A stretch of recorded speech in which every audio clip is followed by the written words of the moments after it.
2025 has been a really interesting year for me in gaming. I played more games this year than I have in any other year in my life. I cataloged them better than I ever have cataloged anything in my whole life. And I played maybe 5 of the best games that I've ever played. Hello, and welcome to .zip, podcast about big games and small packages. My name is AJ, and today I'm going to give you my top 12 best games of 2025.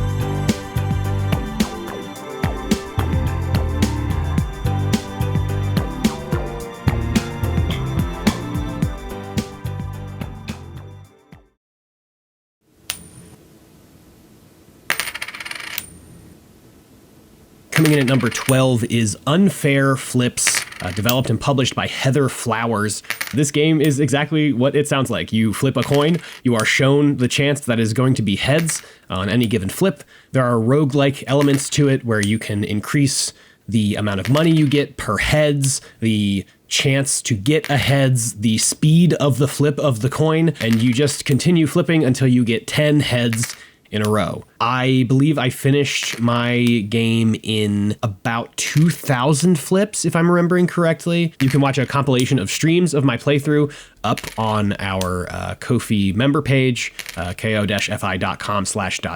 There's a link to an unlisted YouTube playlist that has a compilation video of the 5 or so streams that I played this game across. On the last flip of this game, once you get heads 9 times in a row, I believe there are 5 different endings. When I got the ending that I got, I was just staring gobsmacked at my computer. And from anybody else who I've talked about who's played this game, they have had the same experience. Oh my God. Okay. All right. Okay. Oh, he's smiling. Is that it? Is that the final flip? Yo! It is a goofy half hour to an hour, depending on how lucky you are with your flips.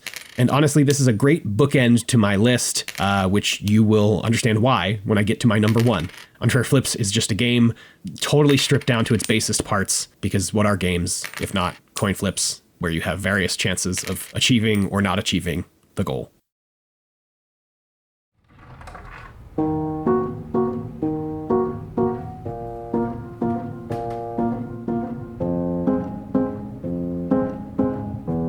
Speaking of staring gobsmacked at my computer, my number 11 game is Eclipsium, a game that I was gobsmacked probably the entire time, slack-jawed, completely confused, having no idea what was going on from moment 1. This is a game that starts in a doctor's office or hospital room and ends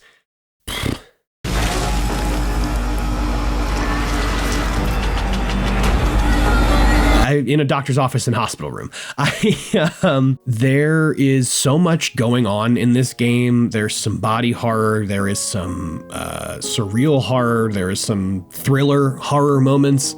And it is a game that wants to obfuscate itself from you from the get. The art style of this game is like a PS1 era 3D graphics, but with this crunchy, ever boiling, moving pixel shader over the whole thing. And a fun side effect, or maybe even the intended effect of this shader, is that you can't really see anything unless you are right up in front of it, which kind of forces you to get up close to things that will probably freak you out or scare you in some way. There are ways that this game takes control from and gives control to the players that are kind of unlike most games I've ever played. There are certain portions where your perspective is fixed in one spot and you cannot move your field of view from side to side. There are certain parts where you have to open a hole in your hand so that you can look through it to see the true things that are in front of you. It is a game that wants you constantly questioning what's going on, but in the end wants you to feel something. It is one of those games that has 1,000 different reads on it, and all of them can be correct.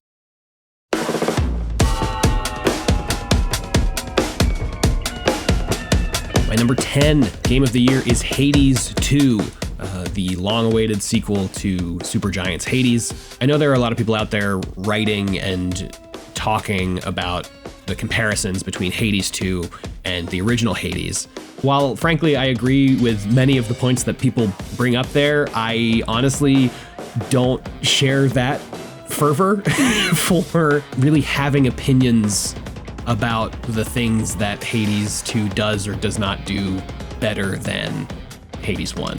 Honestly, to me, and I've said this in a lot of chats with my friends, that this game is Metroid Dread for Hades. When Metroid Dread came out, it was basically more of Metroid Fusion, more of the stuff that I love from the side-scrolling Metroid games, with a couple of tweaks and a couple of really streamlined mechanics and fun movement and stuff like that. Hades 2 feels that same way to me. They took the mechanics of the original Hades, tightened them up, streamlined some stuff, added some new things, which work to varying degrees, and that's it. Listening to and reading the conversations that people have been having about this game, I think I'm realizing that I did not care so much about the narrative of Hades. Like, it was good enough, but that's not why I was playing Hades. I was playing Hades because the loop was very fun and the mechanics were great and the combat felt amazing, and I liked looking at the art of all the hot people.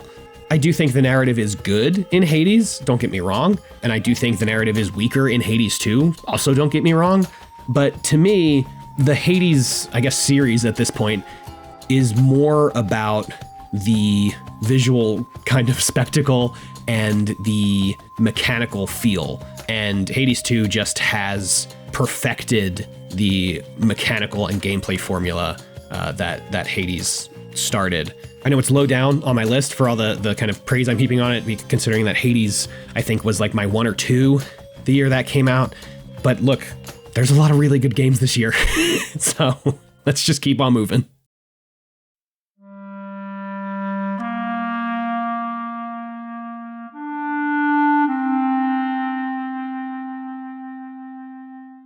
Number 9 is And Roger, a game that is weirdly as mechanically tight as Hades 2 is. I have seen, and I'm sure you also have seen, vague posts about And Roger, and I'm so sorry to add to that chorus of this game is really good and I can't tell you why because you need to experience it for yourself. I'm normally a proponent of, hey, spoilers are fine, whatever, but for this game specifically, I think the reveal happens so early on in the game, and I also think is so instrumental to your own experience with the game that it is extremely, extremely worth experiencing, spoiler free. The way And Roger puts you in the shoes of the main character via these kind of really simple point and click mechanics is truly kind of masterful. It is a full understanding of the subject matter of the game, and also kind of what makes something difficult or not mechanically in a video game for a given player. It is just kind of a technical and narrative feat, and that's kind of all I can say about it without spoiling anything. If you want to hear us talk about it on .zip, there will be a link in the show notes to that episode where we do talk full spoilers, and Meekum and Chase kind of just scream and cry about what is going on in this game.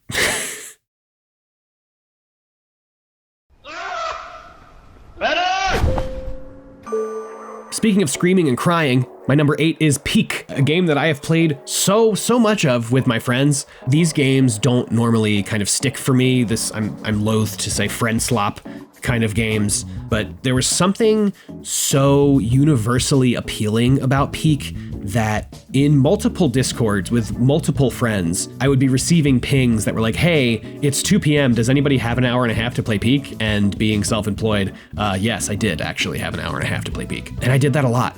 Many evenings also spent playing Peak. It's just so much fun in every single way. The use of proximity chat obviously is nothing super new, but just the environments that you're thrown in Peak, like the echoes and the muffled sounds from being, on the other side of a rock or underneath or in a hole or something. Those things just add so much to the experience of playing Peak. And it's honestly also just such a fun game to watch. There were many times where like I couldn't hop on for an hour and a half. I had to keep working, but I would throw up one of my friends' streams on Discord and just watch them play and listen to them shout and watch one of my other friends fall 200 feet to their death in the distance while my other friends just looked on in horror. And speaking of horror, there are also genuinely some terrifying things that can happen in that game. They're scary in the way that like tripping on a hike and like rolling your ankle is scary, where it's like, shit, I'm now so deep in on this hike, but now I'm injured, but I need to figure out how to get out of this. It taps into such kind of a real fear, but then is immediately offset by the look and the feel of the game. Like getting caught in a sand pit with a monster was objectively horrifying, but then afterwards dancing with my hands up in the air was just like some of the funniest moments that I've had in a video game this year and maybe ever. Absolutely incredible game.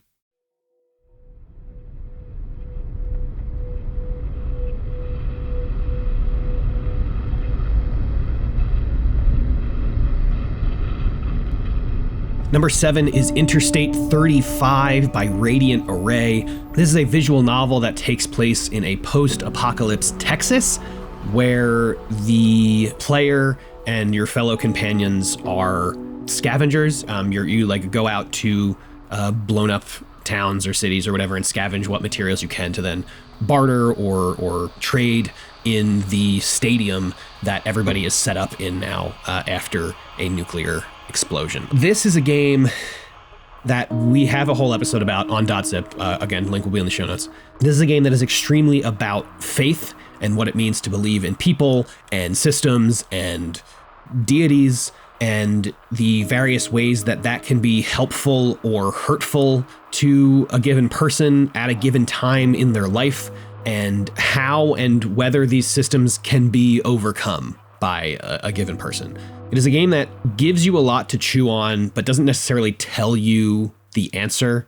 I think the game has an answer for the player character, but it does not necessarily feel like the developer is telling you that is how you should feel in your situation. The art in this game has stuck with me since we played in, I think, March or February of 2025. There are just certain like full screen arts that I think of, on a weekly basis that are just absolutely kind of horrifying and beautiful, and just like haunting in a way that a lot of art, I don't feel like I see in a lot of visual art very often. The music in this game is equally as haunting, kind of using these like industrial soundscapes to like make you feel uncomfortable or make you feel like there's something kind of inhuman happening around you. It is just an incredible piece of art, I think, from the writing to the music to the art, and I think it's absolutely worth experiencing.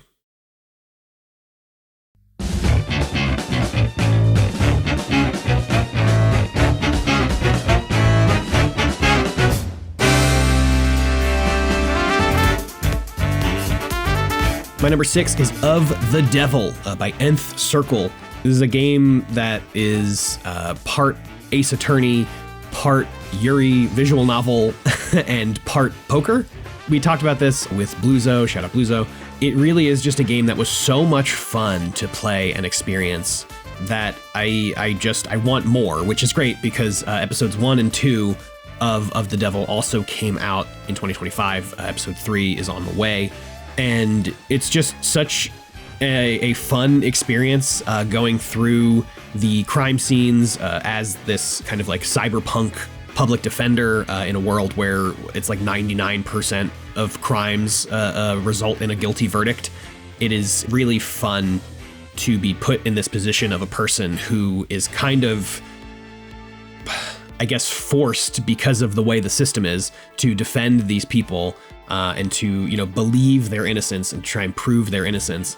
The ways in which the game goes about telling that story is really interesting. It's also a game about kind of taking power back, or kind of expressing power in a world that wants you to be powerless, in a world that like wants the system to be the thing that has the power over you. It's a really interesting kind of twist on that kind of story, in a way that I don't want to spoil. And in a way also don't like really look at much marketing material because it might spoil you immediately. One of the big twists in the episode 0 demo kind of became a selling point for episode 1 and episode 2.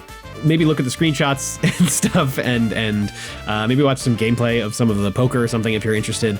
But I honestly think this is just a great one to go in kind of knowing nothing and just being excited about the idea of, instead of just hitting a button that says objection, playing a card and betting chips that you are right in a given situation. It's just so thrilling, and it's so engaging and so much fun. And the writing is great, and the art is great, and the music is great.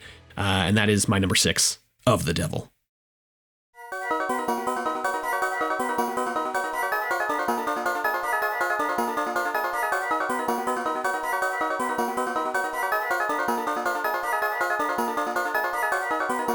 Speaking of a dystopian future, but in a much less fun way, is Face Miner by Wristwork. We did an episode about this game a long time ago, and we have spent a much longer time talking about this game in many other places. It came up on our Zodi, it came up on our Toady, our theme of the year, and it's coming up again now here with me. This game is an incremental clicker game where you are an employee of a company that is basically using the surveillance infrastructure of the world to sort people's faces into certain categories. You're never kind of shown exactly what that means, but you are kind of just meant to go through these grids and select faces. You get power-ups that will automatically detect faces for you. You can make that detecting faster and better, but as that stuff gets faster and better, you need to then invest into server farms and more energy, more water for water cooling, all of these things that, you know, are in 2025 kind of a terrible reality.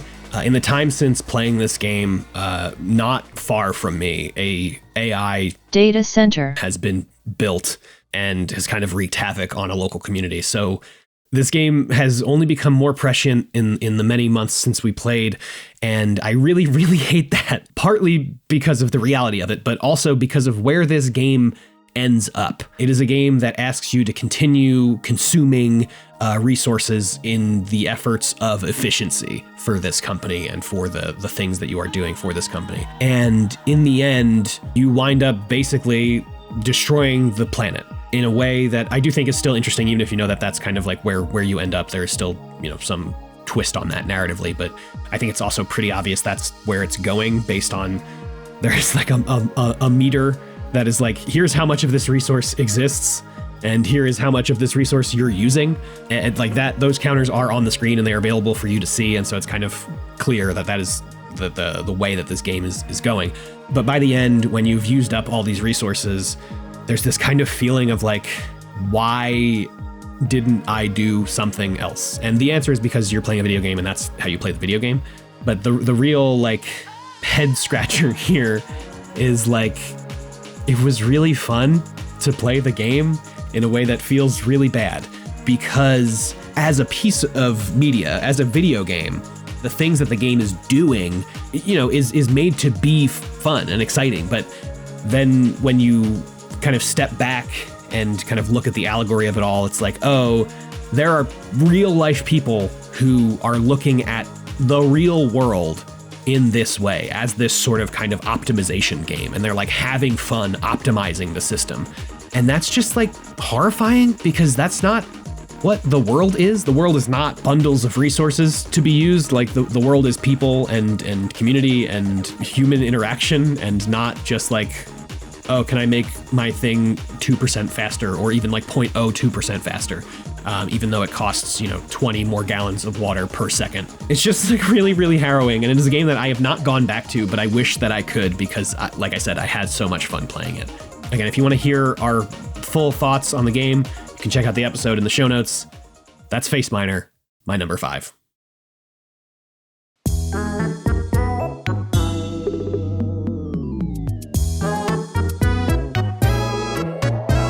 My number 4 game of the year, and honestly, maybe one of my favorite experiences playing a game this year, which is maybe antithetical to it being number 4, whatever, is holy shit, this game is so much fun. It is a platforming Metroidvania, Metroidbrania, search action game, whatever you want to call it. It is one of those, you are side-scrolling, you are going through a dungeon, you are learning things, you are sometimes getting upgrades, and then you are leaving that dungeon. It is a game that is so tightly made that every single moment was just another moment of joy on top of the previous moments of joy. It is so inconspicuously packaged. If you heard me on Into the Aether's 2024 Game of the Year, or if you heard me at the beginning of last year talking about Sheepy, a short adventure on dot.zip, this game for me is the Sheepy of the year. My Sodi, my Sheepy of the year. In that it is a really short game that has kind of one thing that it wants to do extremely, extremely well, and it executes in every single way, and is just an absolute joy and incredible experience through its entire runtime.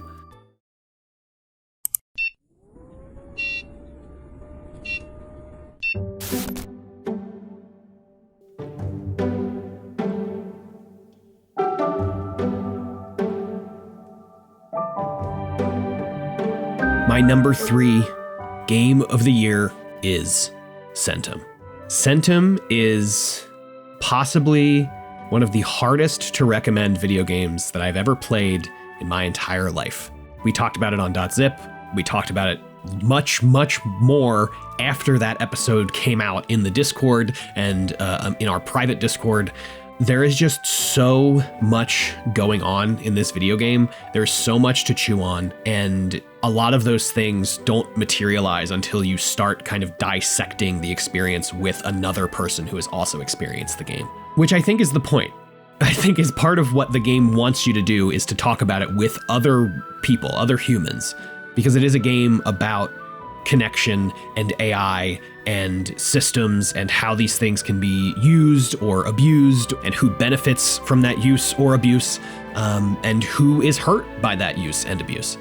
Narratively, this game is complete nonsense, but when you finish it, sitting in the aftermath of it, trying to put all of the pieces together of who was where and what meant what and who knew who was doing what thing, you come to realize that like a lot of that stuff specifically doesn't matter. It really just matters that like these people were affected by this system or by the people enforcing this system. And that is the stuff that matters to Centum. There's a character at the end of the game. That character's whole reason for being where they are is they've reached a point of not wanting to ask any more questions.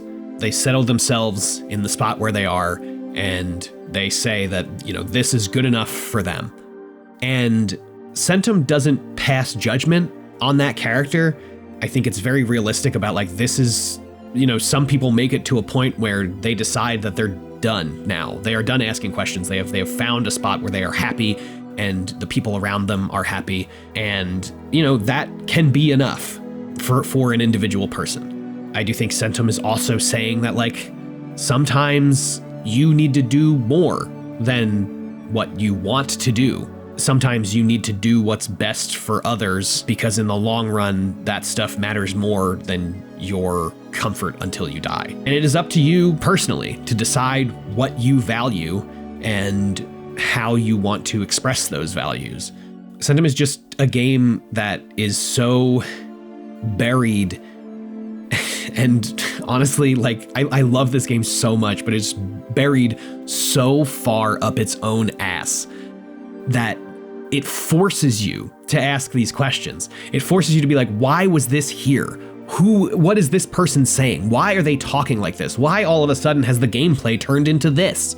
You know, why am I getting these weird cutscenes? Why am I getting whatever? Like, it is a game that understands itself and wants you as a player to start asking questions about why the game exists. I think it is, like any good piece of art, super up to interpretation, but also like any great piece of pretentious media, has a correct answer in mind.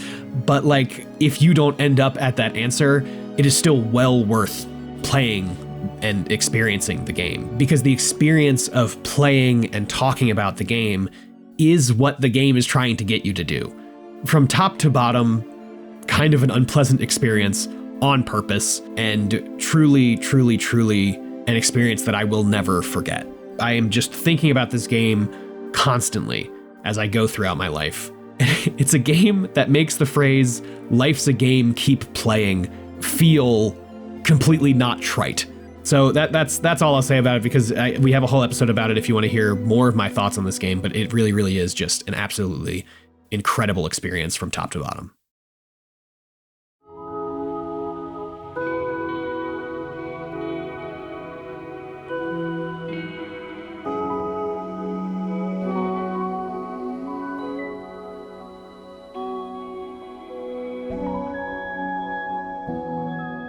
My number 2 game of the year is Many Nights a Whisper by Selkie Harbor and Deconstruct Team. Man, this game, like I said with Centum, it is a game that I just have continued to think about since I played it on the show. If you want to hear more about that, in the show notes, of course, me, Chase, and Robin from Girl Mode, shout out, talked about this game, and it really is just an incredible experience. You play as a character called the Dreamer, whose job is to train with your slingshot to shoot a fireball into a big chalice many miles away offshore, and then when you light that chalice, people's wishes come true. This game is split into kind of 3 parts. The first part being a kind of aiming game where you're trying to figure out the proper angle to hold your arm out in order to shoot the fireball, and there is no reticle. And so you're kind of just trying to find the spot and the angle of your arm and the strength of your slingshot where you can get the fireball to go where you want. The second part of the game is talking to your mentor, kind of giving these kind of long-ish philosophical musings that, tie into the game's themes. And the third part of the game is the nighttime, where people come and for 10 years they have been growing out braids that they've, tied in their hair. And they come to this altar where they stick their braid through a hole in the wall. And we only see this from the Dreamer's perspective. So you're just sitting with a wall between you and the person wishing. Their braid comes through and they begin telling you their wish. And these wishes range from, I wish I had, an invisible cat, so my parents didn't know that I had a cat. I wish I had a cat that only I could see. Or I wish that my dog could live forever. Or I wish that I could get revenge on this guy who wronged me when I was so young. I wish gender didn't exist. I wish religion didn't exist. I wish cigarettes were healthy. All these kinds of wishes that you, as the Dreamer, are given the chance to grant or not. The twist here is if you choose to grant a wish, you're not actually granting it in that moment. You are saying, okay, if I shoot the fireball and I land it in the chalice, then your wish will come true. But if I miss, that wish, in the words of the game, that wish will never be granted. And so you go through that cycle a few times in the game, and then there's this big ceremony at the end where you shoot your fireball and you make it or you don't, and that is the game. This is a game that wants you to consider the power that you have over your own life. And to me, a game that is pretty immediately signaling like, hey, you as the Dreamer can't make these people happy. Maybe you grant their wishes, but again, to the text of the game, they won't know that that's not how it ever was. So, if you make smoking healthy, people won't all of a sudden be like, thank goodness cigarettes are healthy now.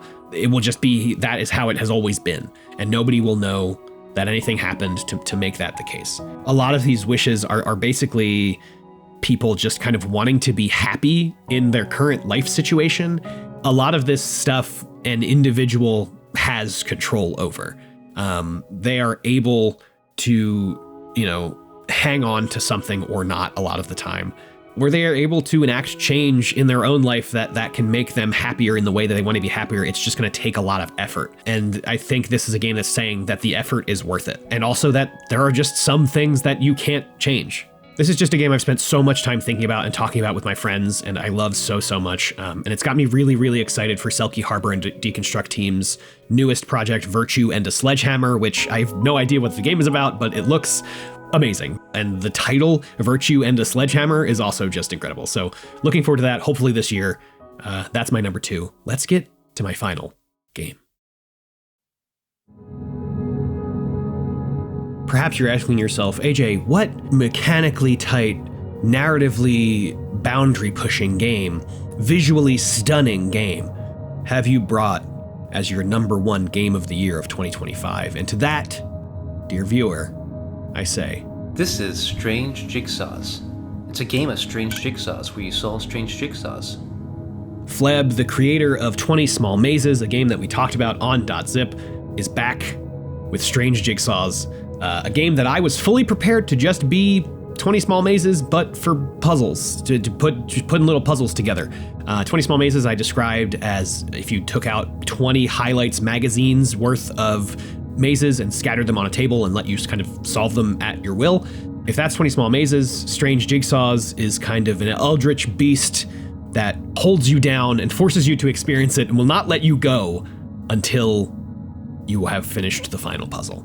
The way that Strange Jigsaws uses jigsaw puzzles as an allegory for all of gaming, for what it means to play, what it means to have fun, what it means to do things as an adult in comparison to doing them as a child. It's unreal. It is an unbelievable video game for so many reasons. And I just, the biggest thing to me, and it sucks that I won't really be able to talk about it here, is that the end of this game is just absolutely stunning. I was staring at my television, mouth agape, controller, laid on the coffee table, hands on my head, like, is this really happening? Is this actually how this game ends?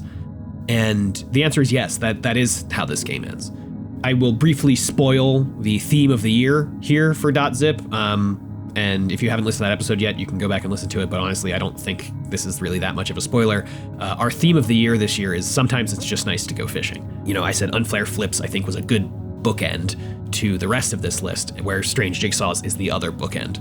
Both of these games are games that are just telling you to play. They want you to experience the game, and they don't want to add too many barriers to that experience. They want you to play until the game is over, and then they want you to put it away and have a complete experience. I brought up toward the beginning of Theme of the Year that I have had a hard time since, honestly, I started podcasting, having complete experiences, because there was this part of me that was like, well, if I'm going to finish something, then I should be making something talking about that thing or discussing that thing in some way.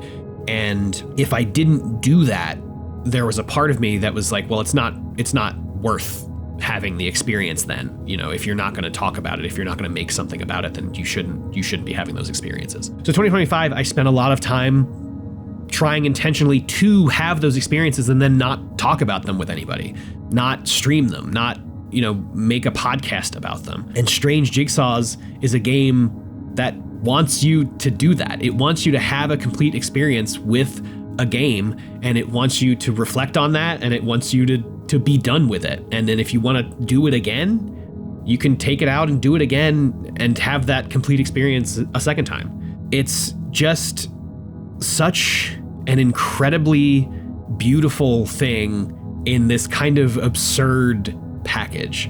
And honestly, I haven't even talked about the actual puzzles in this game. Very good puzzles, very fun puzzles. The narrative that this game has also very fun and interesting, and is so much more than a game about doing jigsaw puzzles should be. It's just a miraculous time and is so much fun and means so much to me personally, and I couldn't not have it be my number 1 game of the year. And I think really you should go play it, because like I said, the ending of this game is just truly unbelievable. And I think everybody should experience that and then think about what that means for their experiences with video games. I really do think it is that deep. That is my top 12 games of 2025. Thank you so much for watching. If you have comments, if you want to tell me what your game of the year was, you can throw those down in the comments below. If you want to listen to any of the episodes for some of the games that I talked about here on the list, you can find those in the show notes. And if you want to become a member to help support this show and make things like this more sustainable and more frequent, you can head on over to ko-fi.com/.zip and become a monthly supporter for $5 or $10 a month. Thank you so much for watching. I'll see you next time.